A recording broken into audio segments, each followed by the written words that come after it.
The modern-day zombie was formalized in 1968 upon the release of George Romero's seminal Night of the Living Dead. The film featured all the typical characteristics of these supernatural ghouls: reanimated, mindless, and shuffling human corpses who eat the flesh and organs of the living. While they are slow, they are vicious in their hunger, and when they amass into a horde, they will tear you to pieces. Often, a zombie apocalypse in films and literature signals the end of days. Since that time, we've seen numerous other variations on the same basic zombie characteristics. But in fact, the concept of a zombie predates Romero's film, specifically in the concept of a zombie in Haitian culture, which is effectively a person risen from the dead and brainwashed into a mindless automaton. While many insist these incidents are nothing but folklore, others insist such beings were successfully fashioned. Whether the Haitian zombies actually existed or not, there have been numerous cases of real zombies, though such incidents do not exactly involve things that have come back from the dead. Nature has given us both zombie ants and zombie spiders. And there have been several high-profile cases of people going berserk and feasting on the flesh of fellow humans for wholly unknown reasons. And yes, some of them are examples of the living dead. Let's take a look at 15 times there were zombies actually roaming or simply occupying the earth. Florida college student stabs strangers, eats their faces. Florida was already on the cannibalistic, possibly zombie-related attack map with the infamous Miami case. But that was apparently not enough for the Sunshine State. In August 2016, a 19-year-old college student, Austin Haruf, reportedly stormed away from a restaurant in Jupiter, Florida, where he'd been dining with his parents, apparently upset over the slow service there. He then wandered into a neighborhood where a couple, Michelle Miscon and John Stevens III, sat in their garage with the door open, enjoying a quiet evening.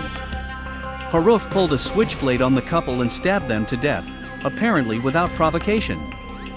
A neighbor attempted to intervene and called 911, but was stabbed by the man as well. When police arrived, they found Haruf naked, ripping away chunks of the couple's flesh and eating it. He was also growling, grunting, and making animal noises. Repeated use of stun guns and a police dog could not sway Haruf from his meal. And finally 3 officers had to pull the man away from the bodies by force. What makes this case especially strange is that Haruf, prior to this bizarre crime, was a model student who seemed to have things pretty well figured out. It is reported that he had been hanging out with some of his fraternity brothers prior to joining his parents for dinner. But his toxicology report came back clean. Other test results for synthetic drugs are pending, though officials did say Haruf showed no other characteristic symptoms associated with substances like flakka or bath salts. Police were left baffled at Haruf's behavior. Just what exactly happened to this man to prompt such a gruesome crime? The infamous Miami cannibal attack. This story was big news back in May 2012, especially given the eerie footage of the incident that made the rounds on the internet. Miami resident Rudy Eugene stripped naked and attacked homeless man Ronald Papo, eating about 80% of the man's face.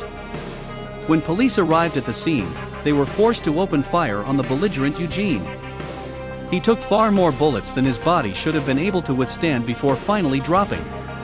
It was originally theorized that Eugene had ingested bath salts or even PCP. But toxicology reports revealed only trace amounts of marijuana in his system, leaving the explanation for his zombie-like attack on Papo a mystery. 2-year-old sits up in coffin, asks for water, dies again. Kevin Santos was pronounced dead at a hospital in his hometown of Belém in Brazil. The 2-year-old was placed in an airtight body bag for 3 hours, while his family made preparations for his funeral. During the wake, family members noticed the boy moving. Santos then sat up and asked his father for a glass of water. The ecstatic family was let down, however, when only seconds later the boy fell over again. He was rushed to hospital and declared dead a second time. Woman returns from the grave in catatonic state. This case was observed by researchers in Haiti sometime in 1996 or 1997. Fi was around 30 years old when she died after a short febrile illness, and was buried by her family the same day in the family tomb next to her house. 3 years later she was recognized by a friend wandering near the village. Her mother confirmed her identity by a facial mark, as did her 7-year-old daughter, her siblings, other villagers, her husband, and the local priest. She appeared mute and unable to feed herself. Her parents accused her husband of zombifying her. He was jealous of her after she had had an affair. After a local court authorized the opening of her tomb, which was full of stones, her parents were undecided whether to take her home, and she was admitted to the psychiatric hospital in Port-au-Prince. It was later determined the woman likely suffered from catatonic schizophrenia. However, just how she managed to emerge from her tomb and wander home isn't explained. Clervius Narcisse and the proof of zombification. Clervius Narcisse died on May 2, 1962 after admitting himself to the Albert Schweitzer Hospital in Deschapelles, a town in the Artibonite Valley of Haiti. He had been suffering from a plethora of ailments, but no direct cause for his symptoms could be determined. 18 years later, in 1980, his sister Angelina saw Narcisse in a marketplace. He recounted the memories of his own death, including being buried alive. He had been placed into a death-like state by a Bakar, or sorcerer. And after being dug up, he was whisked away to a plantation to serve as a zombified laborer. He escaped after 2 years of slavery and wandered the Haitian countryside, only willing to return to his village when his brother, whom he believed to have made the deal with the Bakar that turned Narcisse into a zombie, had finally passed away. A researcher named Wade Davis later investigated Narcisse's case and claimed to have discovered the key to zombification, namely the use of the datura plant, which, according to Patrick D. Hahn of Biology Online, contains the hallucinogens atropine and scopolamine and induces delirium, confusion, psychosis, and complete amnesia. It could never be conclusively determined, however, whether or not this substance was actually used on Narcisse. Crocodile turns users into zombie-like beings. Crocodile is a drug that rose to prominence in poor areas of Russia because of its potent opioid effects combined with the affordable and easy methods with which it is produced. There have been reports of the drug now cropping up in the US, a fitting homecoming, given the narcotic was patented in America in 1934. If the potency of crocodile was not alarming enough, its side effects are the stuff of horror movies.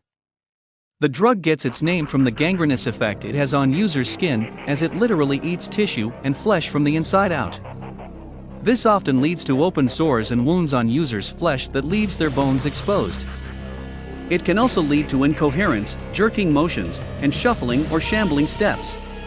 In other words, crocodile turns you into a zombie, technically alive, but in many ways, also dead. Zombie ants. You read that right, there are zombie ants out there in nature. Afflicted by a parasitic fungus that biologically manipulates the insects into doing their bidding. Here's Joseph Castro of Live Science to explain this phenomena. Fungi of the genus Ophiocordyceps, so-called zombie and fungi need ants to complete their life cycle. When an ant comes across fungal spores while foraging, the fungus infects the insect and quickly spreads throughout its body. Fungal cells in the ant's head release chemicals that hijack the insect's central nervous system. The fungus forces the ant to climb up vegetation and clamp down onto a leaf or twig before killing its hapless drone. It then grows a spore-releasing stalk out of the back of the victim's head to infect more ants on the ground below. Survived after being clinically dead over 3 hours. In very specific circumstances, it is possible for a clinically dead individual to be revived and make a full recovery, effectively being reanimated a la Frankenstein or countless other zombie narratives. Such was the case with Anna Bagenholm, who in 1999 lost control while skiing in the Kyolen mountain range and plummeted through a thin layer of ice covering a stream. Friends pulled Bagenholm from the freezing waters several minutes later. Medical personnel rushed her to the hospital, but eventually Bagenholm's heart stopped. However, the head of emergency medical treatment at the hospital, Mads Gilbert, believed the frozen temperatures had actually kept Bagenholm alive. David Cox of The Guardian explains, while lowering the body temperature will stop the heart, it also reduces the oxygen demand of the body and, in particular, the brain cells. If the vital organs have been sufficiently cooled before the cardiac arrest occurs, then the inevitable cell death from the lack of circulation will be postponed. buying emergency services an extra time window to try and save the person's life. And this was exactly the circumstance in Begenholm's case. After over 3 hours without a heartbeat or any vital signs, she began to slowly revive. The woman went on to make a full recovery, proving that sometimes, death is truly not the end. Felicia Felix Mentor returns almost 30 years after her death. Having died in 1907, it was a shock to the village of Innery in Haiti when, on October 24, 1936, Felicia Felix Mentor wandered into town, dazed and disheveled. She would alternately refer to herself in first and third person, and at times she would laugh maniacally for no reason. Dr. Louis P. Mars, MD, insisted Mentor's reappearance was either a case of mistaken identity or severe schizophrenia. But writer Zora Neale Hurston insisted locals had told her Mentor's state was a result of pharmacological zombification. The nodding disease of northern Uganda. For several months in 2012, a veritable plague swept through northern regions of Uganda. It was dubbed the nodding disease, given the afflicted children's tendency to nod their head, as though in a trance. However, this nodding was perhaps the most innocuous symptom of the disease. Children were reported to be mostly unresponsive, to suffer from seizures, to wander off aimlessly, and in several cases, start random fires. Parents who attempted to tie their children down were often left with a horrific scene, their young ones snarling and biting at their binds, attempting to free themselves. While nodding disease is not an example of supposed death and resurrection, the behavior it elicits from those infected sounds very much like zombification. 3-year-old wakes up at her own funeral. In July 2014, a 3-year-old girl in Aurora, Zamboanga del Sur, in the Philippines, was pronounced dead in a hospital after suffering a high fever. She was prepared for burial and placed in a coffin. However, during her own funeral, the girl woke up. She had apparently only been comatose. Sleeping sickness turns victims into zombies. Sleeping disease runs rampant in African countries, affecting tens of thousands yearly. It is described by Professor Sanjeev Krishna of St. George's, University of London, as such. At first it will cause headaches, aching muscles, and maybe itching. But in the late stages, when the parasites have invaded the brain, the signs become more obvious and ominous. Victims find it hard to concentrate. They become irritable, their speech is slurred, and they stop eating.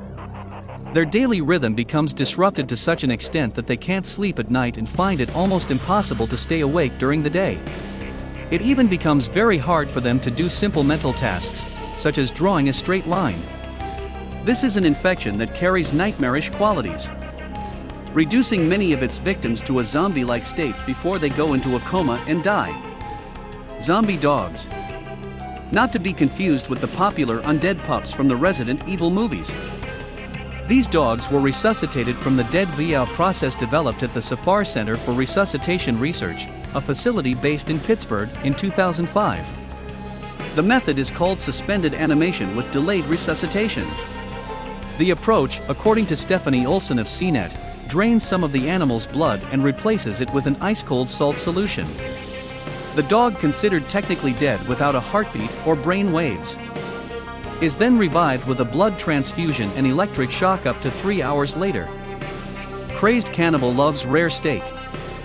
In April 2016, Chad Feeney, a man living in Sutton Coldfield, Birmingham, West Mids in England, had the top part of his ear bitten off by a man at the YMCA where he had been living. Feeney told police that he came into the Commons room after a night of drinking and struck up a conversation with the man. They got onto the topic of food, at which point the man told Feeney his favorite food was rare steak.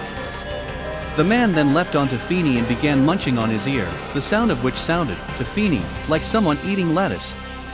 He further stated, there was a massive chomp, and then there was blood everywhere. He had blood all over his mouth, and was laughing manically to himself. The man was apparently evicted from the YMCA before police arrived, left to wander the streets in search of his next meal. Zombie spiders. It may be the most terrifying 2 words ever put together, but in reality the zombie spiders are a bit sad, given that they are zombified by nature's jerk, the wasp. Matt Soniak of Mental Floss writes, the tropical wasp species Hymenopepimyces argyrophaga is a parasite, and it takes advantage of an unlikely host. The web of the orb weaver spider Plesia meta argyra is normally a place where bugs meet their untimely death and become spider snacks, using an arsenal of toxins and mind-altering chemicals. Though H. argyrophaga is able to turn the spider into a slave and a meal, and its web into a safe haven.